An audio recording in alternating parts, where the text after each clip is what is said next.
சலார் வந்து 22ஆம் தேதி வந்து ரிலீஸ் ஆக போகுது. அதுக்கு முன்னாடியே ஓவர்சீஸில் அட்வான்ஸ் செல்லில் ஒரு மிகப்பெரிய நம்பரை வந்து கலெக்ட் பண்ணியிருக்கு 8 நாளைக்கு முன்னாடியே. ஸோ எவ்வளோ அப்படிங்கிறத இந்த வீடியோவில் ரொம்ப தெளிவாக பார்க்க போகிறோம். இது இல்லாமல் அனிமல் இந்த படம் வந்து 13 நாளில் ஒரு மிகப்பெரிய வசூல். அப்புறம் வந்து ஆளவந்தான் முத்து இந்த ரீரிலீஸில் இந்த 2 படங்களும் நேற்று வந்து எவ்வளோ கலெக்ட் பண்ணியிருக்கு. அப்புறம் காஞ்சூரிங் கண்ணப்பன், அப்புறம் பார்க்கிங், இன்னும் சில படங்களோட வசூலை பார்க்க போகிறோம். அப்புறம் வந்து இன்றைக்கி வந்து இன்னொரு முக்கியமான ஒரு படத்தை பற்றி பார்க்க போகிறோம். என்ன அப்படின்னு பார்த்தீங்கன்னா பில்லா. ஸோ 16 இயர்ஸ் ஆஃப் பில்லா இந்த படம் வந்து அஜித் சாரோட கெரியர்லேயே ஒரு முக்கியமான படம், ஒரு பயங்கர ஸ்டைலிஷான ஒரு படம். அந்த படத்தோட பட்ஜெட் என்ன, வசூல் என்ன, ஷேர் என்ன அப்படிங்கிறத பார்ப்போம். ஸோ வீடியோக்குள்ள போகிறதுக்கு முன்னாடி நம்ம சேனலை நீங்கள் சப்ஸ்கிரைப் பண்ணலாம் பண்ணிவிடுங்க, பக்கத்தில் இருக்க பெல் ஐக்கனோட ப்ரெஸ் பண்ணிவிடுங்க. வாங்க வீடியோக்குள்ளே போகலாம். நேற்று வீடியோவில் நான் ஒரு ஃப்ரேம் ஒன்று வச்சுருந்தேன், அதை நிறைய பேர் கரெக்டாக கெஸ் பண்ணியிருந்தீங்க. அது என்ன ஃப்ரேம், என்ன படம் அப்படிங்கிறத பார்த்துட்டு வாங்க.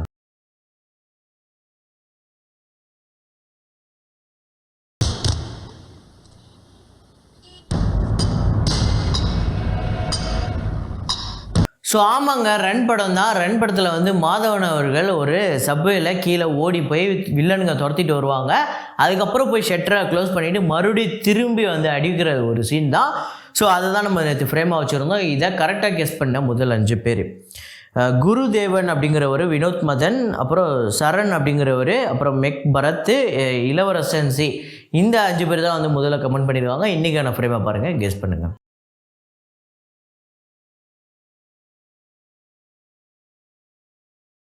ஸோ வசூலுக்குள்ள போகிறதுக்கு முன்னாடி இந்த வீடியோக்கு ஒரு லைக்கு, நம்ம சேனலுக்கு ஒரு சப்ஸ்கிரைபு, அவ்வளோதான். ஏன்னா நிறைய பேர் வீடியோ பார்க்குறீங்க, லைக் அப்படிங்கிறத ப்ரெஸ் பண்ண மறந்துடுறீங்க. சாம் பகதூர் அந்த படத்தோட டே 13 கலெக்ஷன் இந்தியாவில் வந்து 1,88,00,000, வேர்ல்டு வைடு 2,05,00,000 வந்து வசூல் பண்ணியிருக்கு. இந்தியா முழுக்க இந்த படம் 69,36,00,000, வேர்ல்டு வைடு 79,07,00,000 வந்து வசூல் பண்ணியிருக்கு. இந்த படம் ஒரு ப்ராஃபிட்டபிள் மூவியாக அமைஞ்சிருக்கு. எக்ஸ்ட்ராடினரி மேன் இந்த படத்தோட டே 6 கலெக்ஷன் ஆந்திரா தெலுங்கானாவில் 69,00,000, வேர்ல்டு வைடு 84,00,000. ஆந்திரா தெலுங்கானால 7,47,00,000, வேர்ல்டு வைடு 10,48,00,000 வந்து வசூல் பண்ணியிருக்கு. இந்த படம் ஒரு ஃப்ளாப்பான மூவியாக தான் அமையுது. பார்க்கிங் இந்த படத்தோட டே 13 கலெக்ஷன் தமிழ்நாட்டில் 16,00,000, வேர்ல்டு வைடு 18,00,000. தமிழ்நாட்டில் 5,23,00,000, வேர்ல்டு வைடு 6 கோடி வந்து வசூல் பண்ணியிருக்கு. ஸோ இந்த படம் 6 கோடி வசூல் பண்ணியிருக்கு. இதே மாதிரியே இந்த கேட்டகரியில் இருக்கக்கூடிய இதே மாதிரியே நடிகர்களோட படம் இதே மாதிரி 6 கோடி, 5 கோடி, 4 கோடி பட்ஜெட்டில் எல்லா படங்களும் வரதான் செய்யுது. படம் நல்லா இருக்குன்னு சொன்னாலுமே அந்த படங்களோட அதிகபட்ச வசூல் எவ்வளோ இருக்குது அப்படின்னு பார்த்தீங்கன்னா 1 கோடி, 1.5 கோடி, 1,20,00,000, 1,30,00,000 இவ்வளோ தான் வந்து ஃபைனல் கிராஸ் கலெக்ஷனாக இருக்குது. நான் சொல்கிறது வேர்ல்டு வைடு கலெக்ஷன். நல்லா இருக்குன்னு சொல்கிற படங்களே, நல்லா இருக்குன்னு மெனக்கெட்டு பயங்கரமாக எடுத்த படங்களே இந்த மாதிரி இந்த கேட்டகரியில் இந்த ரேஞ்சில் இருக்கக்கூடிய ஹீரோக்களோட, எப்படி ஹரிஷ் கல்யாண் ரேஞ்சில் இருக்கக்கூடிய ஹீரோக்கள் நடிக்கிற படங்களே, உதாரணத்துக்கு அதர்வா, அந்த மாதிரி ரொம்ப நாளாக ஹீரோவாக நடிச்சிட்டு இருக்க நிறையா பேருக்குமே இப்போதைக்கு இதுதான் நிலைமை. ஆனால் இந்த படம் ஹிட்டா ஃப்ளாப்பா அப்படின்னு கேட்டிங்கன்னா இப்போதைக்கு இந்த படம் வந்து ப்ராஃபிட் எடுக்கலை. ஆனால் 6 கோடி வசூலுங்கிறது உண்மையிலே மீதி நடிகர்களை கம்பேர் பண்ணும்போது ஓகே அப்படிங்கிறது தான் எனக்கு தோணுது. அதை பற்றி நீங்கள் என்ன நினைக்கிறீங்க அப்படிங்கிறத கமெண்ட்டில் போடுங்க. அனிமல் டே 13 கலெக்ஷன் தமிழ்நாட்டில் 16,00,000, ஆந்திரா தெலுங்கானாவில் 93,00,000, கர்நாடகாவில் 60,00,000, கேரளாவில் 6,00,000, ரெஸ்ட் ஆஃப் இந்தியாவில் 10,17,00,000 வந்து வசூல் பண்ணியிருக்கு. ஓவர்சீஸில் 2,87,00,000, 14,79,00,000 இந்த படம் வந்து வேர்ல்டு வைடு வந்து கலெக்ட் பண்ணியிருக்கு. நேற்று டே 13 தமிழ்நாட்டில் 8,79,00,000 டோட்டலாகவும், ஆந்திரா தெலுங்கானாவில் 66,81,00,000, கர்நாடகாவில் 31,93,00,000, கேரளாவில் 2,94,00,000, ரெஸ்ட் ஆஃப் இந்தியாவில் 448,70,00,000, ஓவர்சீஸில் 213,57,00,000, வேர்ல்டு வைடு 772,74,00,000 இந்த படம் வந்து வசூல் பண்ணியிருக்கு. ஸோ டோட்டலாக 13 நாளில் இந்த படம் 770 கோடிக்கு மேலே வசூல் பண்ணியிருக்கு. இந்த படம் இப்போ ரெஸ்ட் ஆஃப் இந்தியாவில் ஒரு பெரிய வசூல் எடுத்துக்கிட்டு இருக்கு. இதை நம்ம தொடர்ந்து பேசிக்கிட்டு இருக்கோம். ஆனால் இந்த படம் சவுத் இந்தியாவில் ஒரு மிகப்பெரிய பர்ஃபார்மன்ஸ் பண்ணிக்கிட்டு இருக்கு. ஸோ தொடர்ந்து நீங்கள் இந்த பட்டான், அப்புறம் ஜவான், ஏன்னா பட்டான் கூட இந்த அளவுக்கு வந்து ஆந்திரா தெலுங்கானாலலாம் வந்து இவ்வளோ பெரிய வசூல் எடுத்துச்சானா இல்லை. ஸோ ஜவான் எடுத்தது. அதுக்கு அடுத்ததாக வந்தால் டைகர் 3 இல்லை வேறு ஏதோ பெரிய ஹிந்தி படங்கள் இதை பண்ணலை. அனிமல் பண்ணியிருக்கு. ஸோ அதுக்கு முக்கியமான காரணம் அந்த டைரக்டர் ஒரு தெலுங்கு டைரக்டர். அதனால் ஆந்திரா தெலுங்கானால இந்த படத்துக்கு ஒரு மிகப்பெரிய சப்போர்ட் இருக்குது. அது மட்டும் இல்லாமல் கர்நாடகாவில், தமிழ்நாட்டில், கேரளாவில் கூட இந்த படம் ஒரு நல்ல வசூல் எடுத்திருக்கு அப்படிங்கிறது தான் உண்மை. சவுத் இந்தியாவை பொறுத்தவரையும் ஒரு மிகப்பெரிய பிளாக் பஸ்டர் அனிமல் படம். ஸோ அதுக்கடுத்ததான் ஹாய் நன்னா அந்த படத்தோட டே 7 கலெக்ஷன் ஆந்திரா தெலுங்கானாவில் 1,48,00,000, வேர்ல்டு வைடு 2,30,00,000 வந்து வசூல் பண்ணியிருக்கு. ஆந்திரா தெலுங்கானாவில் இதுவரையும் 29,82,00,000, வேர்ல்டு வைடு 50 கோடி வந்து வசூல் பண்ணியிருக்கு. 50,06,00,000, வெறும் 7 நாளில் 50 கோடி வந்து வசூல் பண்ணியிருக்கு. இந்த படம் ஆல்ரெடி ஒரு ப்ராஃபிட்டபிள் மூவி அமைஞ்சிருச்சு. அதை நான் வரப்போகிற நாட்களில் உங்ககிட்ட சொல்கிறேன். அப்புறம் காஞ்சூரிங் கண்ணப்பன் அந்த படத்தோட டே 6 கலெக்ஷன் தமிழ்நாட்டில் 90 லட்சம், வேர்ல்டு வைடு 1,05,00,000. தொடர்ந்து இந்த படம் தமிழ்நாட்டில் ஒரு நல்ல வசூல் எடுத்துக்கிட்டு இருக்கு. தமிழ்நாட்டில் 6,64,00,000, வேர்ல்டு வைடு 7,60,00,000. ஸோ இந்த படத்தோட பட்ஜெட் 8 கோடி. இந்த படமே ஒரு ப்ராஃபிட்டபிள் மூவியாக அமைய போகுது. அதை நாளைக்கு வீடியோவில் டீட்டெயிலாக பார்ப்போம். சலார், ஸோ சலார் படத்தோட ஓவர்சீஸ் அந்த பிஸ்னஸை சொல்கிறேன் அப்படின்னு சொல்லியிருந்தேன். ஸோ சலார் இப்போதைக்கு ஒரு மிகப்பெரிய எதிர்பார்ப்பு இருக்குது. சவுத் இந்தியாவில் ஒரு மிகப்பெரிய ஓப்பனிங் இருக்க போகுது அப்படிங்கிறது க்ளீனாக தெரியுது.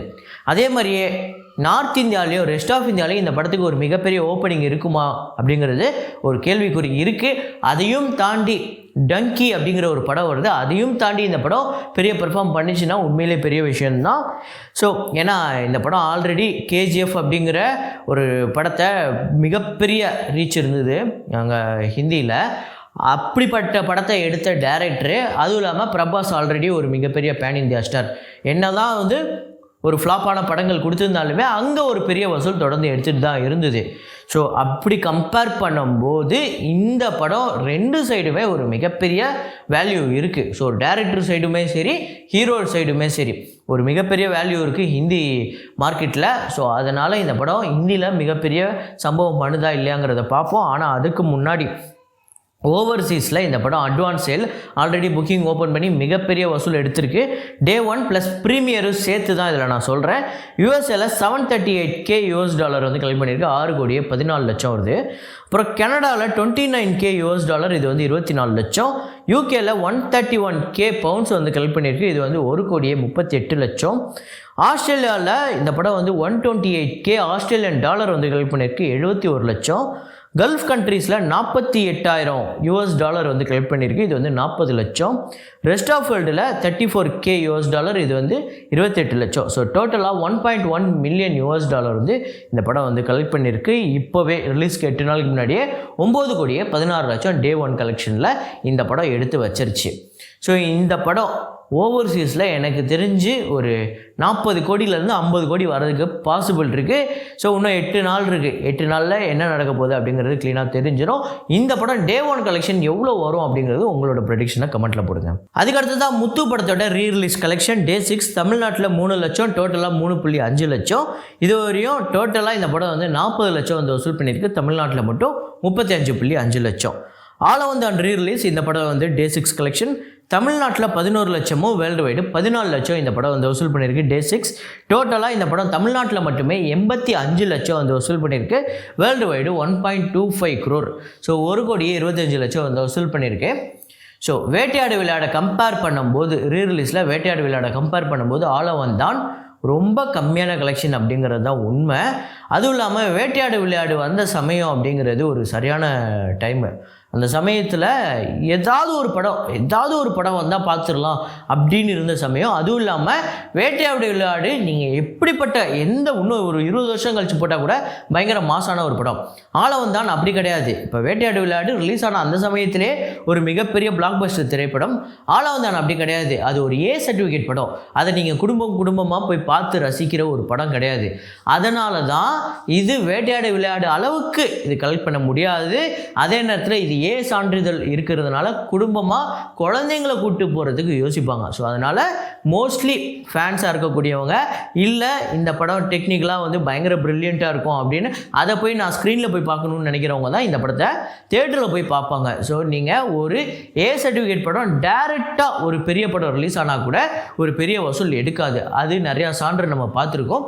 ஸோ அப்படி ஒன்று தான் ரீரிலீஸ்லையுமே A சர்டிஃபிகேட்டில் ஒரு படம் ரிலீஸ் ஆகிருக்கு அப்படின்னா அதுக்கேற்ற வசூல் தான் வரும். அப்படி பார்க்கும்போது ஆலவந்த் தான் ரீரிலீஸில் ஒரு மிகப்பெரிய வசூல் அப்படின்னு தான் நான் சொல்லுவேன். ஏன்னா நிறைய பேர் வேறு படங்கள் இவ்வளோ வசூலாகிருக்கு, கர்ணன் எவ்வளோ வசூல் தெரியுமா அப்படிலாம் சொல்லியிருந்தீங்க. கர்ணன் கிட்டத்தட்ட ரொம்ப நாள் ஓடிச்சு.